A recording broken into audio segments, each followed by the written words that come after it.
میں خواتین سے متعلق بہت ساری بے اعتدالیاں دنیا کے ہر مذہب میں رہی ہیں۔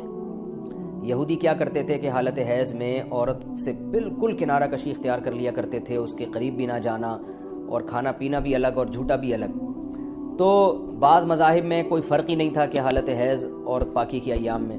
تو جب اسلام دنیا میں آیا تو صحابہ کرام کو یقیناً یہ خیال پیدا ہوا کہ بھئی اب اسلام کے اس بارے میں کیا احکام ہیں کہ جب خواتین مینسز کی حالت میں ہوتی ہیں شادی شدہ، تو کیا ہم ان سے ہم بستری کر سکتے ہیں یا نہیں کر سکتے، کیا اس کے احکامات ہیں۔ تو اللہ نے صحابہ کے سوال کو اور پھر اپنے جواب کو قرآن مجید کا جز بنا کے نازل کر دیا۔ وَيَسْأَلُونَكَ، اور یہ لوگ آپ سے سوال کرتے ہیں عن المحیض، حیض کے بارے میں۔ تو حیض کے بارے میں سوال نہیں تھا، اصل میں سوال یہ تھا کہ حالت حیض میں زوجہ سے ہم بستری جائز ہے یا نہیں ہے، تو قرآن نے اس کی طرف اشارہ کر دیا۔ قل، اے نبی آپ ان سے کہہ دیجئے، ہوا اذن، اذن اصل میں تکلیف کو بھی کہتے ہیں، گندگی کو بھی کہتے ہیں، تو یہاں گندگی مراد ہے کہ وہ گندگی ہے۔ فَاعْتَزِلُوا النِّسَاءَ، لہذا عورتوں سے دور رہو، فی المحیض، حالت حیض میں۔ وَلَا تَقْرَبُوهُنَّ، اور ان کے قریب مت جاؤ، حَتَّى يَطْهُرْنَ، جب تک کہ یہ پاک نہ ہو جائیں۔ تو اس میں قرآن مجید نے جو لفظی ترجمہ ہے وہ قرآن کی آیتوں کا یہی ہے کہ ان سے کنارہ کشی اختیار کر لو، لیکن احادیث سے ہمیں پتہ چلتا ہے کہ یہاں کنارہ کشی اختیار کرنا یہ کنایا ہے ہم بستری کرنے سے، یعنی ان سے ہم بستری کرنا تمہارے لیے جائز نہیں ہے۔ کنارہ کشی سے وہ جو یہودی کر لیا کرتے تھے وہ مراد نہیں ہے یہاں پہ، اور اس کی تفصیل احادیث میں۔ تو قرآن نے چونکہ صاف لفظوں میں جماع کا ہم بستری کا ذکر نہیں کیا تو صرف کنایوں سے کام لیا ہے قرآن مجید نے۔ فَاعْتَزِلُوا النِّسَاءَ، ان سے اعتزال کرو، یعنی دور رہو ان سے۔ دور رہنے کا مطلب صرف دور رہنے سے یہ مراد ہے، صحیح حدیث ہے، نبی صلی اللہ علیہ وسلم نے فرمایا اصنعوا کل شیء الا النکاح، حالت حیض میں اپنی زوجہ کے پاس تم جا سکتے ہو، سب کچھ کر سکتے ہو سوائے جماع کے۔ تو انٹرکورس جو اسے کہا جاتا ہے وہ حلال نہیں ہے۔ تو باقی نبی صلی اللہ علیہ وسلم نے فرمایا کہ ایسے کنارہ کشی کہ بالکل اس کا جھوٹا نہ پیو اور بالکل دور ہو جانا، اس کی اسلام میں اجازت نہیں ہے، اور نہ بستر الگ کرنے کی ضرورت ہے۔ تو یہ سارے قرآن کے کنائے ہیں۔ کنایا کا مطلب ہوتا ہے کہ آپ صرف اشاروں میں بات کر رہے ہیں، صراحتاً بات نہیں کر رہے۔ تو میں اس میں نقطے کی بات بھی بتاؤں گا کنایا کیوں ہے، کہ فَاعْتَزِلُوا النِّسَاءَ فِي الْمَحِيضِ، عورتوں سے حالت حیض میں دور رہو، وَلَا تَقْرَبُوهُنَّ، ان کے قریب مت جاؤ۔ تو یہ قریب جانا بھی اصل میں جماع اور ہم بستری سے کنایا ہے، یعنی اشارہ ہے ہم بستری مت کرو۔ تو جماع کا صراحتاً ذکر نہیں کیا جا رہا، تو مراد وہی ہے کنائے میں بات کی جا رہی ہے۔ ایک جگہ قرآن میں آتا ہے لا تقربوا الزنا، زنا کے قریب مت جاؤ۔ تو ممکن ہے کسی کو اشکال ہو کہ وہاں تو ہم یہ کہتے ہیں کہ زنا کے قریب بھی مت جاؤ، تو وہاں قریب نہ جانے سے ہم حقیقی معنی مراد لیتے ہیں کہ بھئی زنا ایسا کام کرنا جو زنا یعنی زنا تک لے کر جاتا ہے وہ بھی تمہارے لیے حرام ہے، تو وہاں تو یہ ترجمہ کرتے ہیں۔ تو یہاں بھی وہی ترجمہ ہونا چاہیے، ولا تقربوهن، ان عورتوں کے قریب بھی مت جاؤ۔ یا مطلب کیا ہے کہ اس گھر میں بھی نہ رہو، اس کمرے میں بھی نہ رہو جہاں تمہاری جو بیوی رہتی ہے جو مینسز کی حالت میں ہے۔ تو یاد رکھیں وہاں چونکہ زنا کا لفظ اللہ نے صراحتاً ذکر کر دیا، کنایا کی اب ضرورت نہیں ہے، لہذا وہاں لا تقربو کا مطلب لا تقربو ہی ہے، یعنی قریب مت جاؤ۔ تو زنا کے قریب مت جاؤ یہ کنایا نہیں ہے، اس کا مطلب صاف کہ زنا تو دور کی بات ہے، کوئی ایسا کام بھی نہیں کرنا جو زنا کے قریب لے کے جاتا ہے، لیکن یہاں اللہ نے ہم بستری کے لفظ کا صراحتاً ذکر نہیں کیا، لہذا جہاں ذکر نہیں ہوتا تو وہاں اشارتاً ذکر کیا جاتا ہے، اور اشارتاً جب ذکر کیا ہے تو یہاں لا تقربوہن، یہ قرب سے خاص قسم کا قرب مراد ہے، اس سے مطلق قرب مراد نہیں ہے کہ کسی کے بھی قریب چلے جاتے ہیں۔ تو یہاں خاص قسم کا قرب مراد ہے، وہ قرب یہی ہے کہ مکمل جمع کرنا حالت حیض میں، اس کی اجازت نہیں دی جا رہی، لیکن اللہ نے اس کو گول مول طریقے سے کنائے کے ذریعے ذکر کیا ہے۔ حتیٰ یطہرن، یہاں تک کہ وہ پاک ہو جائیں۔ تو یہ جو میں نے بتایا کہ حالت حیض میں نبی صلی اللہ علیہ وسلم سے صحیح حدیث سے ثابت ہے، اور اس پر پوری امت کا اجماع ہے، اتنی واضح احادیث ہیں بخاری اور مسلم کے اس بارے میں کہ حالت حیض میں آپ بیوی کے قریب جا سکتے ہیں، اور حیا کے خلاف مسئلہ ہے، لیکن اب ایک بات آ گئی تو میں بتا دوں کہ اس کی تفصیل فقہاء نے بیان کی ہے کہ جو ناف سے لے کر گھٹنوں تک جسم پہ کوئی کپڑا ڈال دیا جائے اور پھر باقی زوجین ایک دوسرے سے جو ہے وہ ریلیشن قائم کر سکتے ہیں باقی باڈی کے ذریعے، لیکن یہ کہ جو مکمل جمع ہے وہ حلال نہیں ہے اور وہ سخت گناہ ہے۔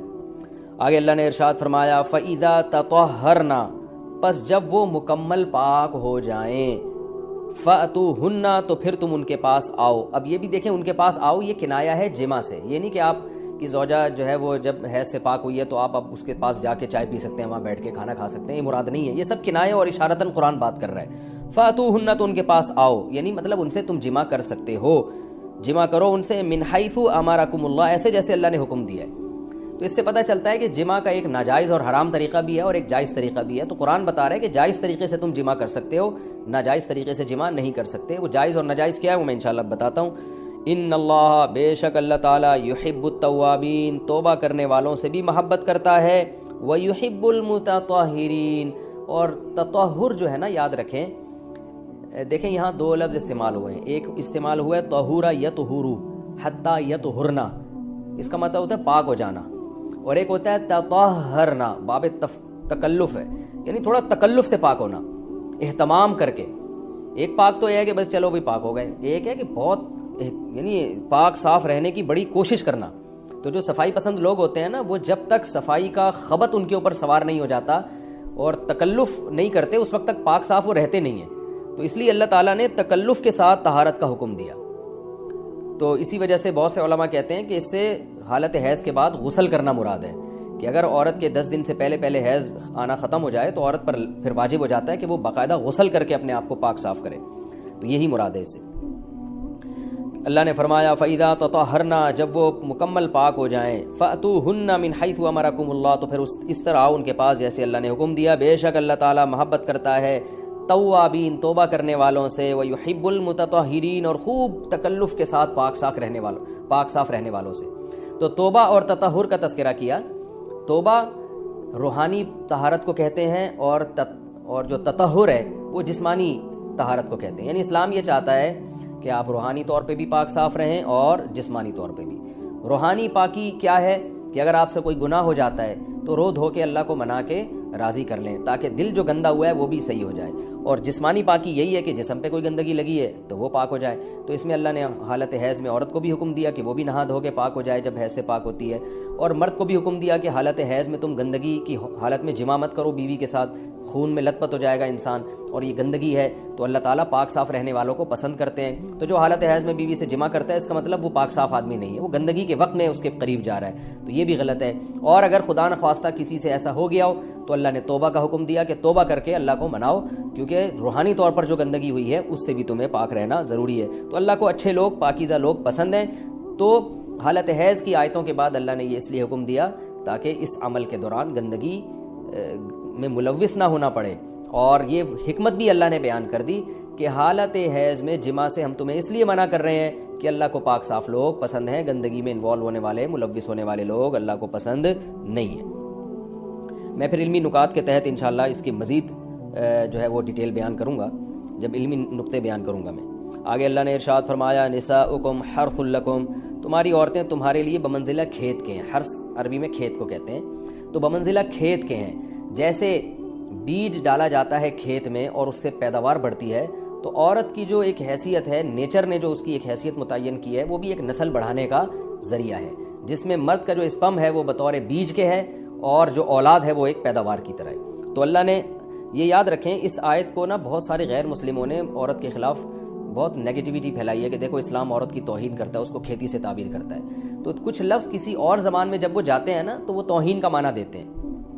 عربی میں جو حرث کا معنی ہے یہ تعظیم کے لیے ہے، توہین کے لیے نہیں ہے۔ اردو میں جو کھیتی کا معنی ہے وہ توہین کے لیے استعمال ہوتا ہے۔ کھیتی یعنی جو پاؤں میں روندی جانے والی، اور زمین جو ہے نا پاؤں میں گویا روندی، اس کو روندا جا رہا ہے۔ تو اس لیے اس کا اردو میں بالکل اسی طرح جو لوگ ترجمہ کر دیتے ہیں کہ عورتیں تمہاری کھیتیاں ہیں، تو یہ ترجمہ میرا خیال ہے اس لیے درست نہیں ہے کہ اردو میں اس کا مفہوم ہی چینج ہو جاتا ہے۔ یعنی گویا ایک عزت کے لیے جو لفظ اللہ نے استعمال کیا وہ ذلت کا ذریعہ بن جاتا ہے۔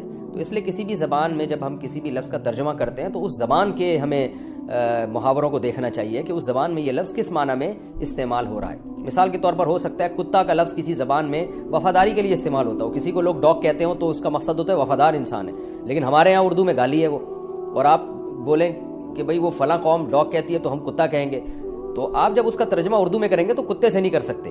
تو اسی طرح یہ عربی کا جو لفظ ہے اس میں بھی یہ چیز یعنی ملحوظ رہنی چاہیے۔ تو اس لیے اس کا ترجمہ کیا جائے گا تمہاری عورتیں تمہارے لیے پیداوار بڑھانے کا